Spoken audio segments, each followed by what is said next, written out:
Assalamualaikum warahmatullahi wabarakatuh. Halo teman-teman, perkenalkan nama saya Zandika Wardana dan nama Pak dosen pembimbing saya adalah Wisman MPD. Judul materi yang akan saya bahas pada video ini adalah ragam bahasa. Pengertian ragam bahasa. Ragam bahasa adalah variasi bahasa menurut pemakaian yang berbeda-beda menurut topik yang dibicarakan, menurut hubungan pembicara, kawan bicara, orang yang dibicarakan, serta menurut medium pembicara. Ragam bahasa terdiri dari beberapa macam. Yang pertama adalah ragam daerah. Ragam daerah adalah variasi bahasa yang dipakai oleh kelompok bangsawan di tempat tertentu. Dalam istilah lama disebut dengan logat. Logat yang paling menonjol yang mudah diamati ialah lafal. Contoh ragam daerah. Logat bahasa Indonesia orang Jawa tampak dalam pelafalan B pada posisi awal nama-nama kota seperti Bandung, Banyuwangi, atau realisasi pelafalan kata seperti pendidikan, tabrakan, kenaian, gerakan. Selanjutnya adalah ragam bahasa terpelajar. Tingkat pendidikan penutur bahasa Indonesia juga mewarnai penggunaan bahasa Indonesia. Bahasa Indonesia yang digunakan oleh kelompok penutur berpendidikan seperti siswa atau mahasiswa, sarjana, dan sebagainya tampak jelas perbedaannya dengan yang digunakan oleh kelompok penutur yang tidak berpendidikan, terutama dalam pelafalan kata yang berasal dari halusia asing. Contoh ragam terpelajar. Ragam tidak terpelajar: video, film, vitamin, kompleks, fajar. Ragam bahasa terpelajar: video, film, vitamin, kompleks, fajar. Selanjutnya, ragam bahasa lisan. Ragam bahasa lisan adalah ragam bahasa yang diungkapkan melalui media lisan, terkait oleh ruang dan waktu, sehingga situasi pengungkapan dapat membantu pemahaman. Ciri-ciri ragam bahasa lisan diantaranya memerlukan kehadiran orang lain. Unsur gramatikal tidak dinyatakan secara lengkap, terikat ruang dan waktu, dan dipengaruhi oleh tinggi rendahnya suara. Adapun kelebihan dari ragam bahasa lisan adalah sebagai berikut. 1. Dapat disesuaikan dengan situasi. 2. Faktor efisiensi. 3. Faktor kejelasan, karena pembicara menambahkan unsur lain berupa tekan dan gerak anggota badan agar pendengar mengerti apa yang dikatakan seperti situasi, mimik, dan gerak-gerak pembicara. 4. Faktor kecepatan. Pembicara segera melihat reaksi pendengar terhadap apa yang dibicarakannya. Sedangkan kekurangan bahasa lisan terdiri dari 1. Bahasa lisan berisi beberapa kalimat yang tidak lengkap, bahkan terdapat frase-frase sederhana. 2. Penutur sering mengulangi beberapa kalimat. 3. Tidak semua orang bisa melakukan bahasa lisan secara baik. 4. Aturan-aturan bahasa yang dilakukan seringkali menggunakan ragam tidak formal. Selanjutnya adalah ragam bahasa tulis. Ragam bahasa tulis adalah ragam bahasa yang digunakan melalui media tulis, tidak terkait ruang dan waktu, sehingga diperlukan kelengkapan struktur sampai pada sasaran secara visual, atau bahasa yang dihasilkan dengan memanfaatkan tulisan dengan huruf sebagai unsur dasarnya. Dalam ragam bahasa tulis, kita berurusan dengan tata cara penulisan dan kosakata. Ciri-ciri ragam bahasa tulis. Yang pertama, tidak memerlukan kehadiran orang lain. 2. Unsur gramatika dinyatakan secara lengkap. 3. Tidak terikat ruang dan waktu. 4. Dipengaruhi oleh tanda baca atau ejaan. Berikut adalah kelebihan dari ragam bahasa tulis. 1.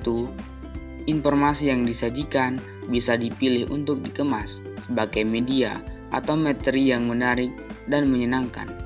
2. Umumnya memiliki kedekatan budaya dengan kehidupan masyarakat. 3. Sebagai sarana memperkaya kosakata. 4.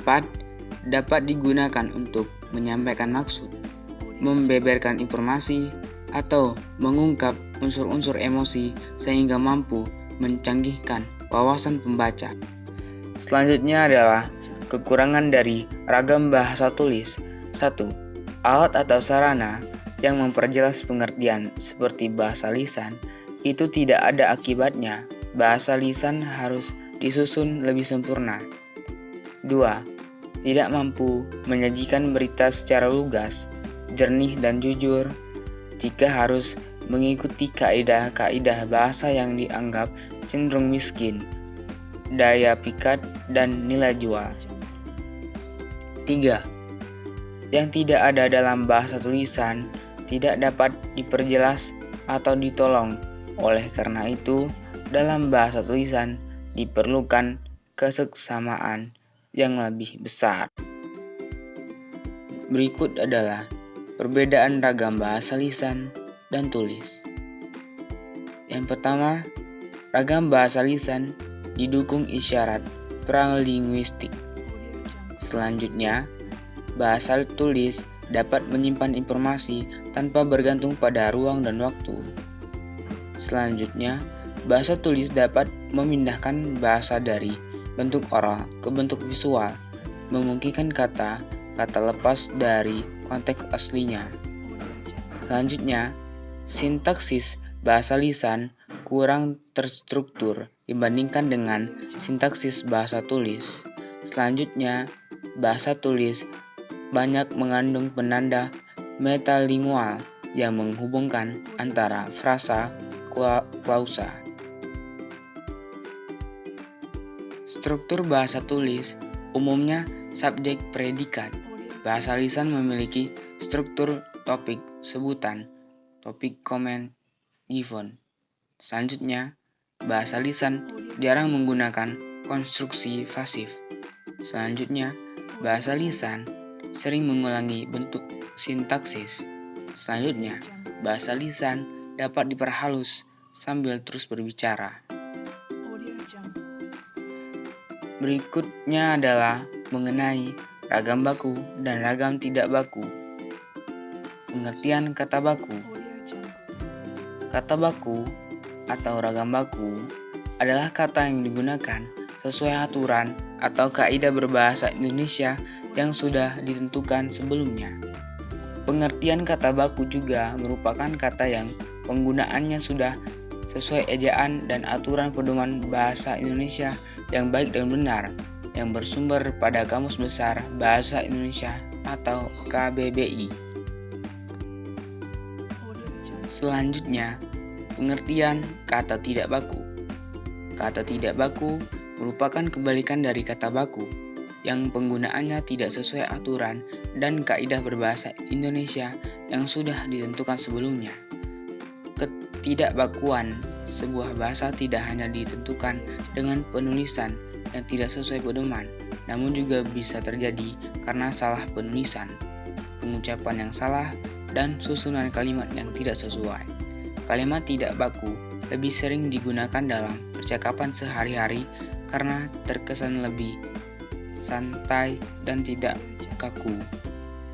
Adapun ciri-ciri kata baku adalah sebagai berikut. 1. Tidak dipengaruhi bahasa daerah tertentu. 2. Tidak dipengaruhi bahasa asing. 3. Bukan bahasa percakapan.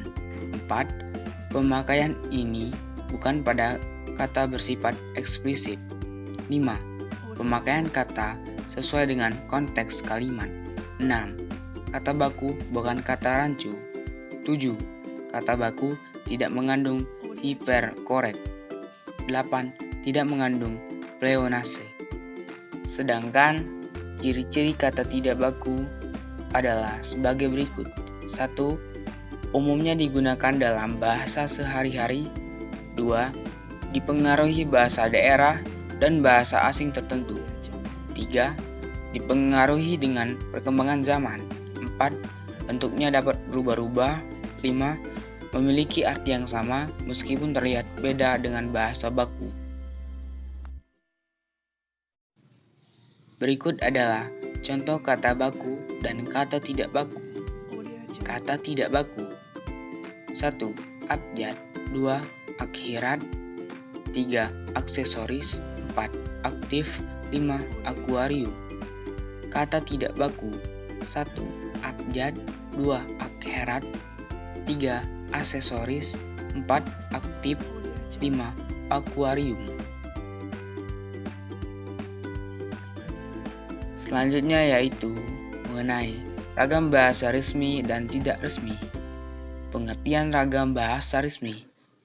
Ragam bahasa resmi adalah ragam bahasa yang biasa digunakan dalam suasana resmi atau formal, misalnya surat dinas, pidato, dan makalah atau karya tulis. Ragam bahasa resmi atau formal biasanya menggunakan tata bahasa yang baik, lugas, sopan, menggunakan bahasa yang baku, baik itu dalam bahasa lisan maupun tertulis. Adapun ciri-ciri dari ragam bahasa resmi adalah sebagai berikut. 1. Digunakan dalam situasi resmi. 2. Nada bicara yang cenderung datar. 3. Kalimat yang digunakan kalimat lengkap. Berikut adalah contoh penggunaan bahasa resmi. Saya sudah menyelesaikan pekerjaan rumah tersebut. Selanjutnya yaitu ragam bahasa tidak resmi. Pengertian ragam bahasa tidak resmi. Ragam bahasa tidak resmi adalah ragam bahasa yang biasa digunakan dalam suasana tidak resmi, misalnya surat pribadi dan surat untuk keluarga atau yang berbentuk lisan. Contohnya dalam percakapan sehari-hari. Adapun ciri-ciri bahasa tidak resmi adalah sebagai berikut. 1. Kalimatnya sederhana, singkat, kurang lengkap, tidak banyak menggunakan kata penghubung. 2. Menggunakan kata-kata yang biasa dan lazim dipakai sehari-hari. Contoh, bilang, bikin, pergi, biarin. Berikut adalah contoh penggunaan bahasa tidak resmi. PR itu sudah aku selesaikan. Dan yang terakhir adalah ragam bahasa berdasarkan pokok persoalan. Dalam kehidupan sehari-hari, banyak pokok persoalan yang dibicarakan. Dalam membicarakan pokok persoalan yang berbeda-beda ini, kita pun menggunakan ragam bahasa yang berbeda. Ragam bahasa yang digunakan menurut pokok persoalan atau bidang pemakaian ini dikenal pula dengan istilah laras bahasa. Perbedaan itu tampak dalam pilihan atau penggunaan sejumlah kata atau peristilahan atau ungkapan yang khusus digunakan dalam bidang tersebut. Contohnya, kalimat yang digunakan pun berbeda sesuai dengan pokok persoalan yang dikemukakan. Kalimat dalam undang-undang berbeda dengan kalimat-kalimat sastra, kalimat-kalimat dalam karya ilmiah, kalimat-kalimat dalam koran atau majalah, dan lain-lain.